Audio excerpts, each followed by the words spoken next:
আমি ঢাকা থেকে সুপ্রিম কোর্টের আমি একজন অ্যাডভোকেট, আমার নাম রবীন্দ্র ঘোষ। আমি সুপ্রিম কোর্টের অ্যাডভোকেট ব্যতীত আমি মানবাধিকারের সভাপতি। আজকে বিগত 30 বছর যাবৎ আমি মানবাধিকার করি। আমাদের সংগঠনের নাম human rights Congress for Bangladesh minority, আরেকটা সংগঠন বাংলাদেশ মাইনরিটি ওয়াচ, এটার আমি সভাপতি।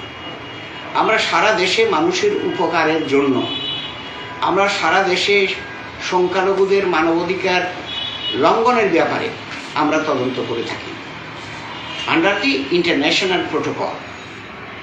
আমরা বিভিন্নভাবে সারা বাংলাদেশে যে সমস্ত ডকুমেন্টারি এভিডেন্সগুলো সংগ্রহ করে আমরা সরকারকে জানাই। সরকার যদি পদক্ষেপ না নেয় তাহলে আমরা ইন্টারন্যাশনাল লেভেলে চেষ্টা করি যাতে করে এটার প্রতিবিধান হয়, যাতে এটা পারপিটেটর যারা অন্যায়কারী তাদের বিচার হয়। এটা আমাদের মূল। আমি এসেছিলাম গতকালকে ঢাকা থেকে চট্টগ্রামে চিন্ময় প্রভুর মামলা সহ আরও কিছু আইনজীবীর বিরুদ্ধে যে কতগুলো মামলা নেওয়া হয়েছিল সেগুলার তাদের আইনগত সহযোগিতা করার জন্য এসেছিলাম ঢাকা থেকে। কিন্তু দুঃখজনক হলো সত্য, আজকে যে ঘটনা হলো এটা অত্যন্ত বেদনাদায়ক। এবং কি বলবো, আমি জজ সাহেবের কাছে যখন আমি তিনটে অ্যাপ্লিকেশন মুভ করতেছিলাম তখন আমাকে অনেক লয়ার, তাদের নাম আমি বলতে পারি কি কারা কারা আছে, তাদের একজনের নাম হলো টি.আর. খান, আলমগীর ইউনুস, মঈনুদ্দিন, আলমগীর আলম, এরা সবাই advocate, SM. Rezaul Karim, advocate Faruk Ahmed Sunny, Raihanul Wahed Chowdhury, Mohammad শাহাদাত হুসাইন, মোহাম্মদ ফয়সাল আমিন, সরওয়ার আমিদ, জুয়েল, নাসিমউদ্দিন, নাসির আলী, আলী আহমেদ, আজিজুল হক মাসুম, মহিউদ্দিন হক চৌধুরী, আরও 16-17 জন আইনজীবী, যেগুলা অত্যন্ত দুঃখজনক ঘটনা। আমি একজন ঢাকা থেকে আইনজীবী এসে মানুষের উপকারের জন্য কাজ করি। তারা আমাকে যখন আমার অ্যাপ্লিকেশনগুলো মুভ করি, আমার পিছন দিক দিয়ে দু একজনে ধাক্কা দিয়েছে, আমি জানি না, তবে আমার ওদেরকে দেখলে আমি চিনতে পারবো।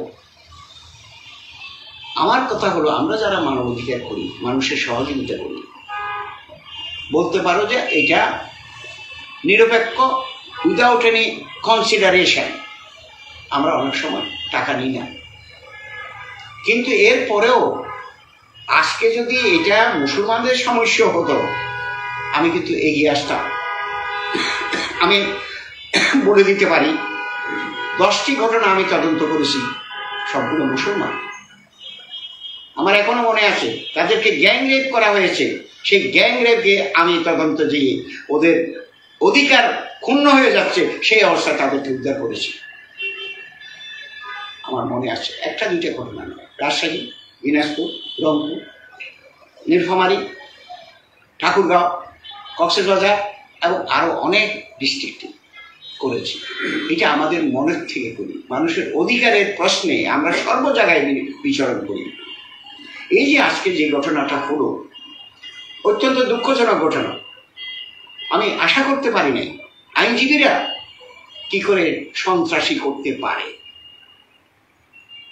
এবং তারা সন্ত্রাসী অবস্থা করে জজ সাহেবকে পর্যন্ত আজকে থ্রেট করছে, ওইটা দেখেন, ওইটা দেখেন, ওইটা নয়, এটা নয়, সেটা নয়, এই সমস্ত কথাবার্তা, যার ফলে জজ সাহেব চেয়ার থেকে উঠে চলে গেছে।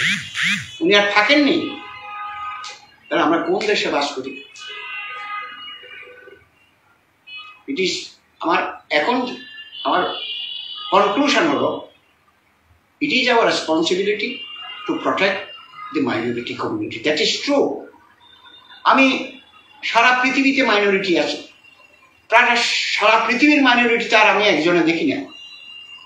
ইন্ডিয়াতে যে মাইনরিটি আছে, মুসলমান অনেক আমার বন্ধু মানুষ আছে, তারা তাদের অধিকার দেখে, আমরাও এখানে যারা হিন্দু, আদিবাসী, বুদ্ধিস্ট, খ্রিস্টান বাস করে তাদের জন্য আমরা সেই অধিকারের চেষ্টা করি, অধিকার প্রতিষ্ঠার চেষ্টা করি। কিন্তু এই কথা তো কেউ বলতে পারে না আপনাকে ক্ষমা চাইতে হবে। কি কারণে? আমাকে ক্ষমা চাইতে হবে যে একটা আইনজীবী মারা গেছে, নামটা হলো আলো, সেই মারা গেছে, আমরা দুঃখ প্রকাশ করছি, যে কোনো ভাবে হোক মারা গেছে। আমাকে বলতে বাধ্য করাচ্ছে যে কোনো ভাবে নয়, তোমরাই মেরেছ, তার জবাব দিতে হবে। আমি স্টোনিস্ট, এটা কি করে সম্ভব? আমাকে পার্টি বানানো হচ্ছে। আমি যেমন ওই যে চিন্ময় প্রভুর আত্মীয় স্বজন, আমাকে পার্টি বানানো হচ্ছে। তারপর এই কথা কি বলতে পারে বলুন তো? সে বলতেছে যে আমাকে পিছন দিক থেকে আমি শুনেছি, আমার কথাগুলো আসতেছে যে চিন্ময় প্রভু হলো ইস্কন করো, ইস্কনের যারা দালাল যারা, তাদেরকে খতম করো, তাদেরকে এ করো, বিভিন্ন রকমের স্লোগান দিয়ে তারা দেখাচ্ছিল। তো আমার কথা হলো আমরা দেশে শান্তিপূর্ণ সহাবস্থান চাই, আমাদের টলারেন্স চাই, একে অপরকে যাতে ভালোবাসে। আমি একজন মুক্তিযোদ্ধা, আমি অপর মুক্তিযোদ্ধা নয়, সবাইকে আমরা ভালোবাসি। পুলিশ প্রশাসন আমাদেরকে যথেষ্ট সাহায্য করেছে আজকে। ওদের পুলিশ প্রোটেকশনে আমি বেরিয়ে আসতে পেরেছি, আজকে আমার উপরে হামলা হয়েছে। এবং কোর্টের মধ্যে ছিল পুলিশ প্রশাসন, আমাকে প্রোটেকশন দিচ্ছিল। যদি আজকে পুলিশ প্রশাসন না থাকতো তাহলে তো আজকে আমি মনে হচ্ছে আমার জীবন এখানে শেষ ফুরিয়ে যেত। আপনি কি কোনো আক্রমণের শিকার হয়েছেন? আমি আক্রমণের শিকার হয়েছি ভিতরে, যখন আমি ছিলেন আমাকে একটা ঘুষি মেরেছে, এটা তো আক্রমণ। আচ্ছা, শুধু শারীরিকভাবে আক্রমণ নয়, শুধু আমাকে মৌখিকভাবেও আক্রমণ করেছে, তাই না? আমাকে শারীরিকভাবে শুধু আক্রমণ না, মৌখিকভাবেও আক্রমণ করেছে। Is it due to religious faith? আমি বলবো এটা আমার ধর্মীয় কারণে এই হামলাটা হচ্ছে। That should be stop in our country. আমি মনে করি আমরা দেশটা স্বাধীন করেছিলাম ৭১-এ, মূল্যবোধটা রাখতে হবে। আমরা দেশের ক্ষতি হোক আমরা কোনো কালেই চাইব না। For the protection of the rights of the people of the country, we want solidarity among the people of the country as a whole. এটা আমাদের মূল কথা। ধন্যবাদ।